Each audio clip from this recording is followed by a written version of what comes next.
Good morning, everyone. My name is John D'Antone, and I'm the Director of Marketing here at CAPIS.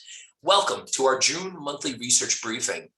Today, we're going to take a slightly different tact in our video format as Nick is recovering from COVID, so you won't necessarily see his smiling face, but you will hear his voice, and he will be giving us a full presentation today. So an extra special thank you to Nick Colas from all of us here at CAPIS. CAPIS, of course, would like to thank everyone for taking the time out of your busy day to spend with us, given the condition of the markets. We hope that you find the following information in today's briefing useful. Also, CAPIS has a full slate of new content on our website, www.capis.com, including our new podcast series, Consider Your Options, which features gyroscope capital management and their pros there. We also have a new two-part series on transition management benchmarking, and there's other great resources there as well on our website. So be sure to check us out, or you can follow us on Twitter, LinkedIn, or YouTube. And before we get started, as always, let me go through the legalese. The opinions expressed by the featured speakers do not necessarily reflect the views of Capital Institutional Services, CAPIS, or any CAPIS ownership, or any CAPIS management not providing said opinions. Any comments and or information presented within this presentation are for the sole use of institutional investors. Nothing in this presentation should be construed as an offer, an invitation, or recommendation to sell, or a solicitation of an offer to buy any securities that might be mentioned. And now we're going to get on with the call. But before I turn it over to Nick and Jessica, just note that they will be taking questions at the conclusion of their remarks. We ask that you please type them into the Q&A portion of your Zoom. I'll be sure to relay them and get them to them. Nick Colas is no stranger to the CAPIS call. He's one of the two founders of DataTrek, a research consultancy focusing on market fundamentals designed to make the investment process more profitable, robust, and efficient. Nick is a 30-plus year veteran of Wall Street with experience in equities research, money management, and investment banking. From 1991 to 1999, he was the senior equity auto analyst at First Boston, which is now Credit Suisse. From 1999 to 2001, he was an analyst and portfolio manager at SAC Capital, reporting directly to company founder Steve Cohen. Most recently, Colas was director of research and chief market strategist at first Rochdale Securities and then Convergex Group. Jessica Rabe is the co-founder of DataTrek. Jessica started her career on Wall Street working as a research associate for a New York City brokerage firm when she was just 19. She was vice president of market strategy at Convergex Group prior to co-founding DataTrek with Nick. Jessica wrote economic and market commentary for the morning markets briefing, a daily financial report widely followed by the investment community and media. She is also co-author of Alts Democratized, a practical guide to alternative mutual funds and ETFs for financial advisors. It was published in 2014 by Wiley Finance. Nick and Jessica, as always, welcome.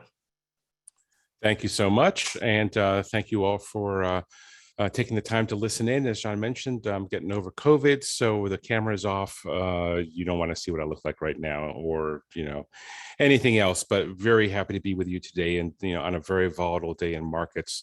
We're going to be discussing 5 things today. The first and most important, obviously, is what's going on in U.S. and global equity markets. And I'll give you my perspective on where I think they potentially bottom. Jessica has work after that she'll show you really a deep dive into S&P 500 volatility and how we know where bottoms form, not just based on fundamentals, but on volatility measures as well.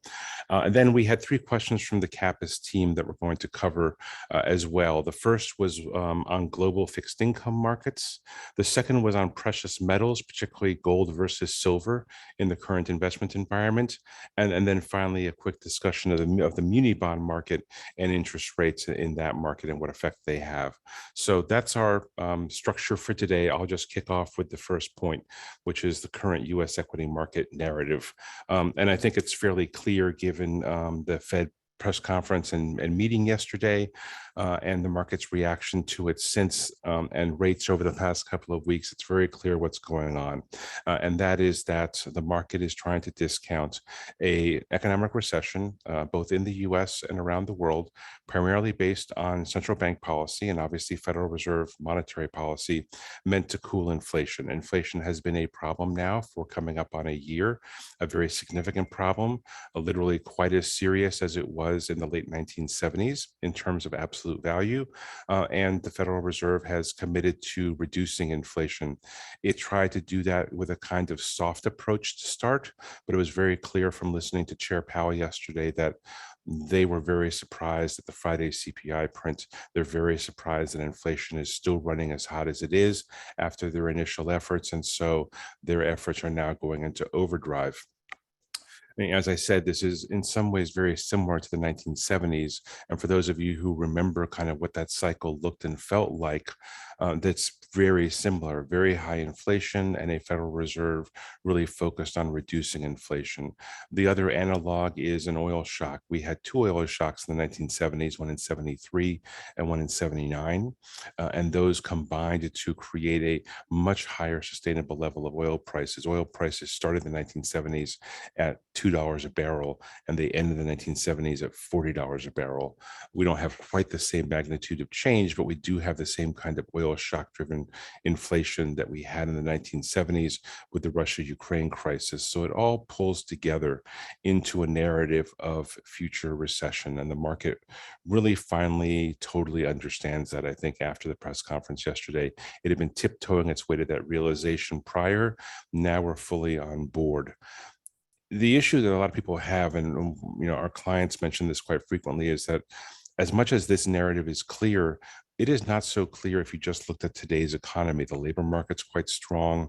Demand for labor is quite strong. Consumer spending is still relatively robust. The retail sales number yesterday was a little disappointing, but in general, the consumer is out spending. They're out traveling.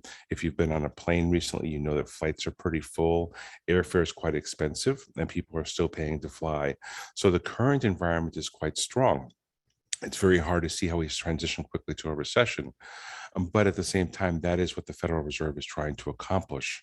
One sidebar note, for those of you that look at the Atlanta Fed GDP Now model, which is a very good algorithmic approach to analyzing GDP, the trend has been solidly negative all the way through Q2. Q1 GDP was negative 1.5%. Q2 may end up being negative as well if that model is on the right track. So we could be in a technical kind of recession currently. I don't think markets would really count that.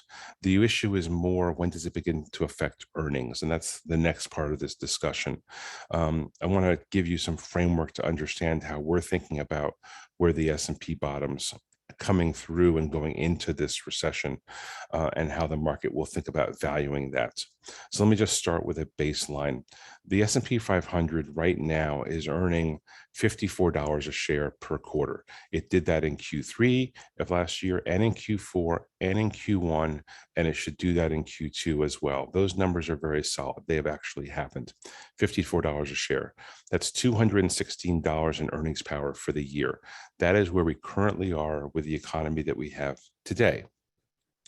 Now, the first issue is that as much as the market has been whispering recession for a while, Wall Street analysts still have not reduced their earnings numbers for the back half of the year. So against that $54 a share I told you about, that's the current run rate, the street is at $60 a share, 60 in Q3 and Q4 for the S&P 500. So if you took all the analyst estimates out there and added them up into the S&P, it implies the S&P is going to earn $60 a share in Q3 and Q4. That's 11% growth versus the first half of this year.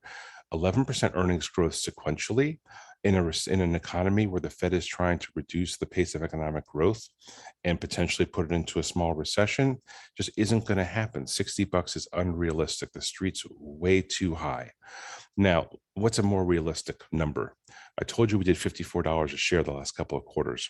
If we simply assume that that's exactly where we stay, meaning earnings don't go up, but they don't go down, corporations cut back on hiring, reduce their wage growth, manage their cost structures, and demand stays fairly even, that gives you that same $216 a share. put a 17 multiple on that, which is fair given a 3% treasury yield and a kind of troughish kind of number.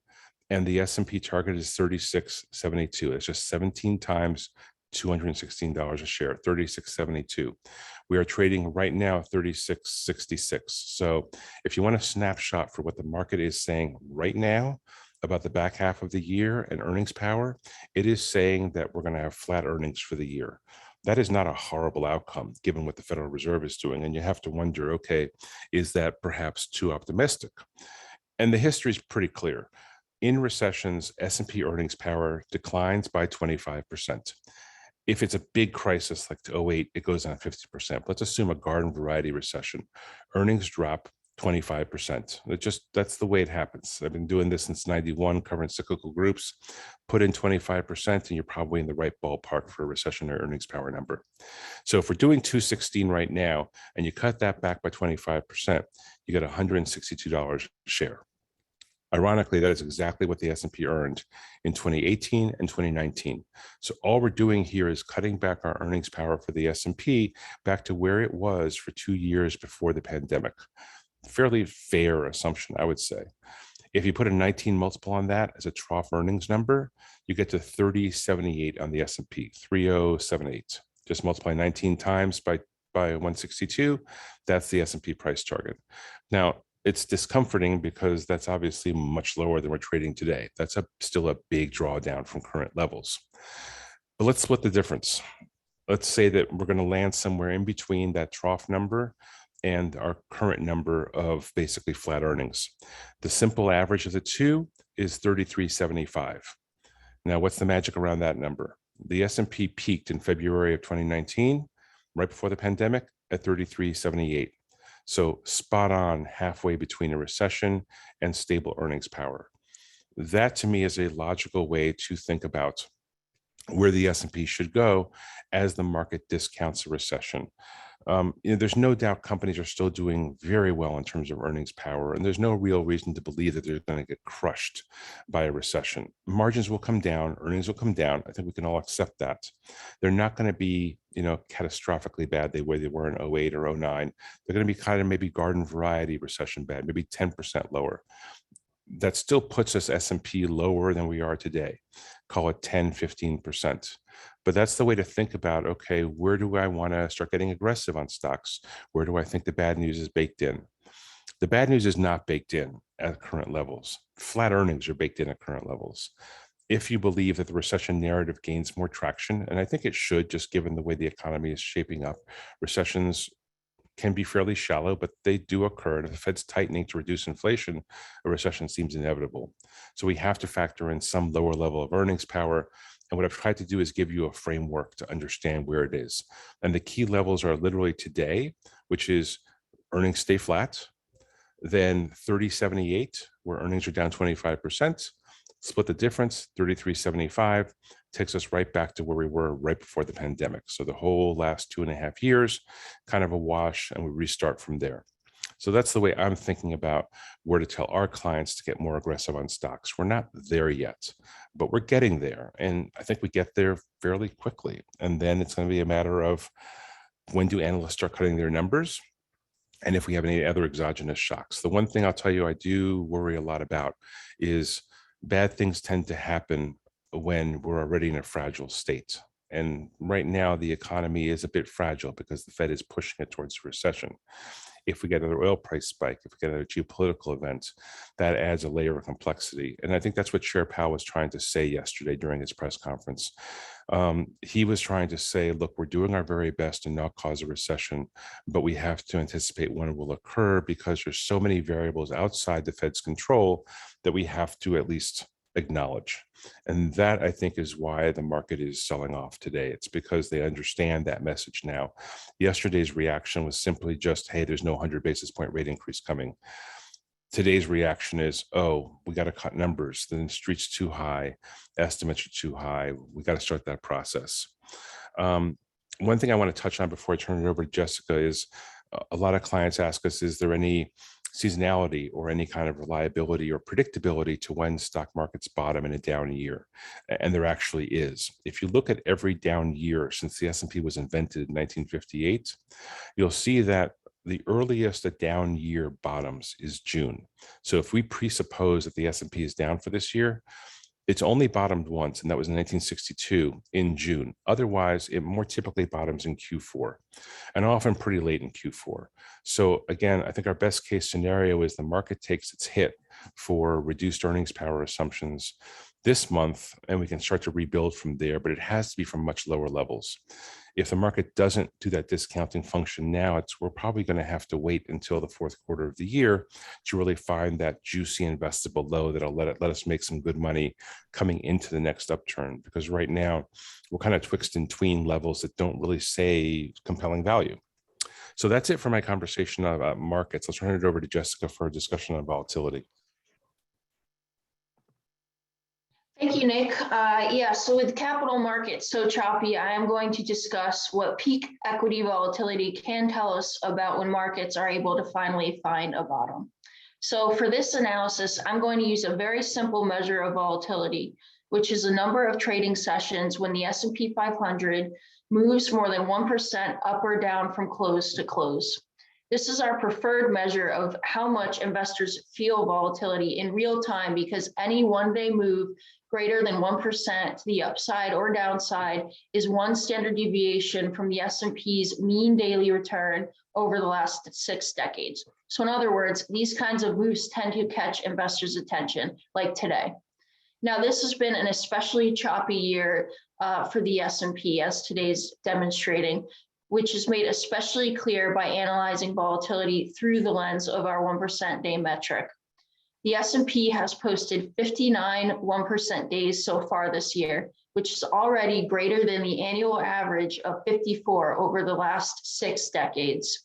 So put another way, the S&P has had more 1% days within the first 6 months of 2022 than all of last year. There's 55 1% days in 2021 versus 59 so far in 2022. And today looks like it's going to take that this year's count up to 60. So with that in mind, I'm going to now turn our focus to the two most volatile periods over the last 6 decades using our 1% day metric to highlight what history shows it takes for volatility to peak and equities to finally bottom. These 2 periods are the dot-com bubble meltdown in the early 2000s from 2000 to 2002, and the financial crisis and its aftermath in 2008 and 2009. So let's first start with the bursting of the dot-com bubble, when the average number of 1% days on a monthly basis was anywhere from 9 to 10.5 days from 2000 to 2002. So with an average of 21 trading days a month, that means there's a 1% day on almost half of trading days during those years. By contrast, the S&P typically only has 1% day a week, so it's a very volatile time. Now, the important stat here to remember is that the peak number of 1% days on a monthly basis did not come until August and October of 2002 at 16 each. And the reason that's important is because the S&P bottomed on October 9th, 2002, meaning peak volatility as measured by 1% days occurred during the same month that US equities bottomed in the 2000 to 2002 bear market. The reason for that was over the 2 days following the bottom on October 9th, 2002, the House and Senate passed the Iraq resolution, which authorized the use of the US armed forces against the Iraqi government. So that gave some clarity to the uncertain geopolitical environment at the time that started with the 9/11 terror attacks 13 months earlier, and stocks were able to finally find a bottom with that clarity. Now let's now move on to looking at the 2008 financial crisis and its aftermath in 2009. The average number of 1% days on a monthly basis was 11 in 2008 and 10 in 2009. Which is roughly a 1% day on every other trading day, highlighting just how volatile this period was. Now, the important thing to remember for this period is that the peak number of 1% days was 20 in October 2008, but US equities did not bottom until 5 months later on March 9th, 2009. That market bottom finally came 1 month after Congress passed a fiscal stimulus package, the American Recovery and Reinvestment Act, otherwise known as ARA, in February 2009 to address some of the economic pains of the financial crisis. So it took a fiscal stimulus package to stabilize equity markets. But it's also important to note here that there's a delay in fiscal policy response due to a change in political power after the November 2008 presidential election. So remember that President Obama was not inaugurated until January 20th of 2009. So had there been a quicker fiscal policy response, the bottom in equities might have more closely aligned with the peak in volatility instead of having that 5-month lag. So where does this leave us today? There were an average of 10.41% days per month from January through May of this year, or roughly a 1% day on about half of trading days, or almost one 1% day every other day, like in 2002 and 08 and 09. Just over halfway through June, there's already been 7 1% days this month, and today looks like it's going to take this count to 8. This means that markets are experiencing elevated volatility like in the early 2000s and 08 and 09. However, the dot-com bubble meltdown and 2008 financial crisis show the bottom for US equities happens concurrently or soon after peak volatility when there's a geopolitical or fiscal or monetary policy response that reduces macro uncertainty. The reason capital markets remain so volatile right now is because they are dealing with similar issues, such as weakening fundamentals, which has spurred recession fears, but also geopolitical tensions causing high oil prices, but in a compressed time frame and with uncertain monetary policy in the mix as well. Now, Fed Chair Powell did remove some rate market uncertainty yesterday, but as Nick was referring to earlier, it's still unclear as to how corporate earnings will be impacted. So to wrap up my section, in order for volatility to peak and equities to bottom in the current market environment, markets do need a change in policy that clarifies either the macroeconomic or geopolitical landscape. With that, I'll hand it back over to Nick. Thanks very much. Yeah, I mean, I've obviously seen Jessica's work, and the way I internalize it is the most important message from this volatility analysis is we are in very, very unusual times. This is not a garden variety growth shock. We've all seen plenty of those. This is not just the market having a little bit of a ruffle because things seem uncertain from oil prices and Fed policy. This is a legitimate problematic market, and just as problematic as 0809 or 2000 to 2002. And I don't make those comparisons lightly. I lived through both of them. I was investing and trading and analyzing markets through all of them and all the way back to 94, 91. And this is a rough spot. We're in a really, really rough spot. And the math very clearly shows it. Now, the CAPIS team had a couple of questions I want to touch on very briefly before we go to Q&A. The first question was just to comment on global fixed income markets. And there's a couple of different things. The big macro point, which is super important, even if it is simple, is inflation is a global problem. Central banks have to raise rates all over the world. We've seen that tightening cycle even in the last 24 hours, and we'll continue to see it. Inflation is a problem everywhere. Oil prices are high everywhere. Food inflation, particularly in emerging markets, is high everywhere, and it's not likely to get any better anytime soon. So rates are going to go up until the world is in a recession, and that'll dampen demand, and hopefully supply chains get unclogged and Russia-Ukraine gets resolved and things can normalize. But we've had a series of shocks, and Chair Powell made this point. We've had a series of global shocks that all create inflation after 30 years of disinflationary trends from demographics and technology and globalization. And the combination of those shocks has created a global inflation problem. So look for rates to keep heading higher. The biggest single problem, and the one that we focus on at DataTrek, is Italian bonds. Italian bond spreads over German bonds and absolute levels have absolutely blown out. Italian bond 10 years are close to 4%. This is going to reignite a lot of reminders of 2011 with Greece and the Greek debt crisis and worries that the Eurozone could break apart. Now, the ECB is not going to let that happen, but they haven't yet announced exactly what their policies will be to support periphery debt. Until they do that, Italian bonds are going to be under pressure. And this kind of leads into a bigger point that's even bigger than the fixed income market in Europe, and that's currencies. The euro is at a near a multi-year low. 103.5, I think, is the multi-year low. We're at 104. You don't want to see the euro break down to below par to the dollar, because that'll signal a deeper recession in Europe. And they've got a tough enough time right now without having to buy oil in dollars at ever lower levels of euro dollar conversion rates. So that's one thing we watch. So far the euro is holding in. It's the one kind of bright spot in otherwise fairly tough week, is the euro is not breaking down. But do keep watching the euro, do keep watching Italian's bond yields. Those are the two things that'll signal if we have a next leg to this crisis, or if the ECB can kind of ring fence the crisis to just be economic versus structural. The next question was gold versus silver and the ratio there. Right now, the ratio is 85-1. It's 1 ounce of gold is worth 85 ounces of silver. The range on that ratio has been very wide over the past 10, 15 years for a couple of reasons. Primarily because silver is an industrial metal. Primarily, it's only more than half of silver demand is industrial demand. It's very useful as a conductor of electricity. It's got a lot of industrial uses. It used to be a big photography used to be a huge use of silver in the 70s and 80s. That went away with digital, but it got replaced by solar panel and other industrial technology demands. So silver is an industrial metal. And the demand for that has changed a lot over the last couple of decades. Gold is really an investment metal and jewelry metal. So it has a lot of store of value properties and a lot of transfer of value properties, particularly in emerging markets like China and India. That gives them very different fundamentals.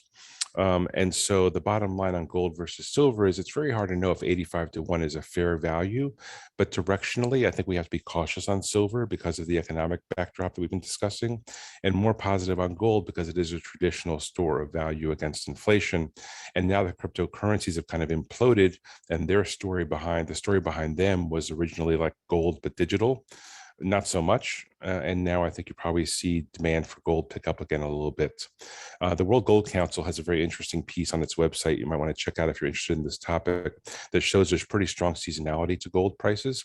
August is one strong period. So if you're thinking about how to play gold for the back half of the year, go to the World Gold Council page. You'll see that article, pretty interesting, and shows you maybe you want to wait until July-ish before you try to lever up on gold.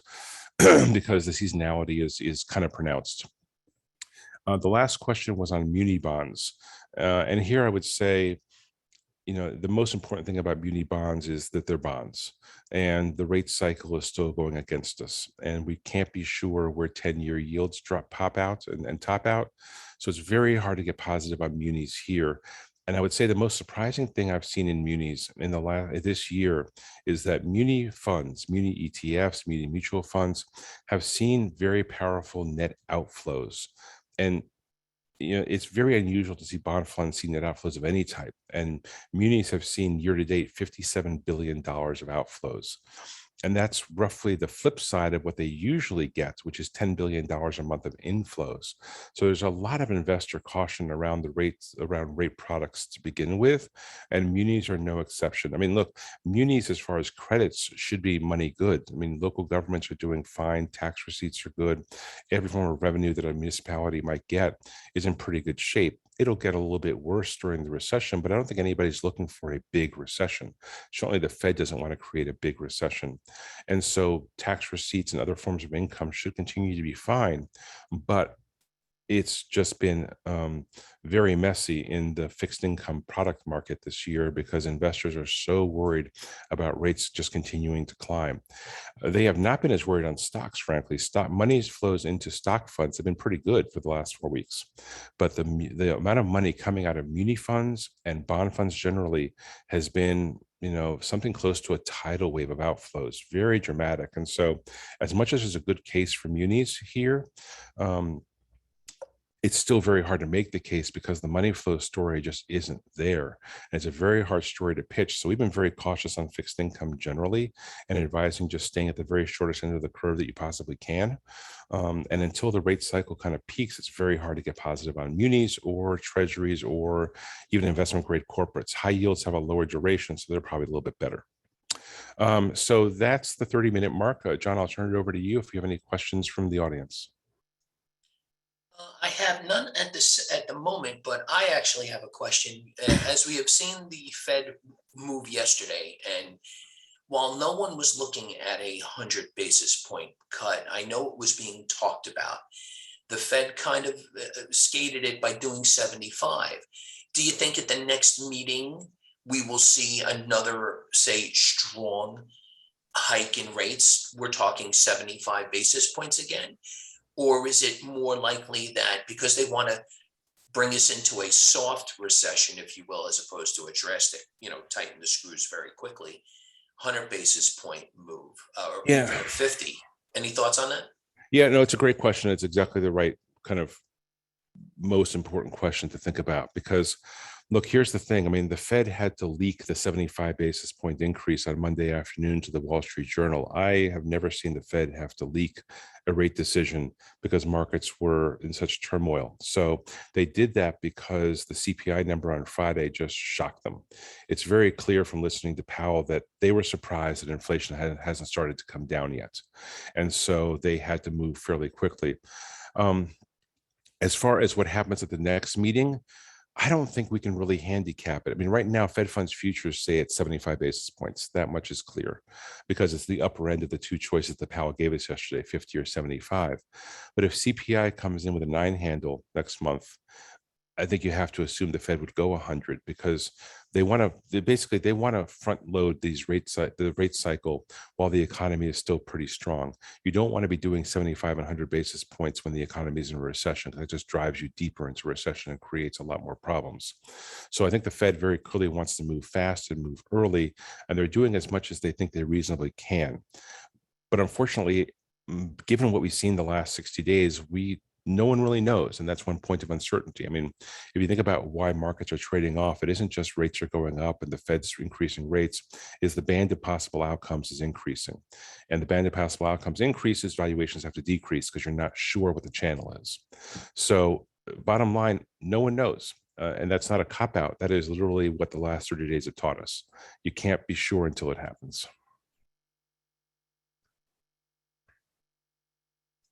Okay, Nick, thank you for that. And I still see that the Q&A is quiet. So given that you're still recovering from COVID, I will end the call and the briefing right here. That way you can continue to recover, get yourself strong and well for our next trip. On behalf of everyone here at CAPIS, we would like to thank you for being a part of our June research briefing. Our next briefing will be on July 21st, featuring a new personality. That'll be technical analyst JC Parents of AllStarCharts.com. So we ask you to please stay tuned for more advertisements and topics coming from JC. And again, don't forget to check out our new options podcast series, Consider Your Options, which has a gyroscope capital management featured, and our two-part series on transition management. Follow us on all the social media channels as well as on our website. On behalf of the CAPIS family and DataTrek, we want to thank you and just wish you a good and safe, healthy trading day. Bye-bye.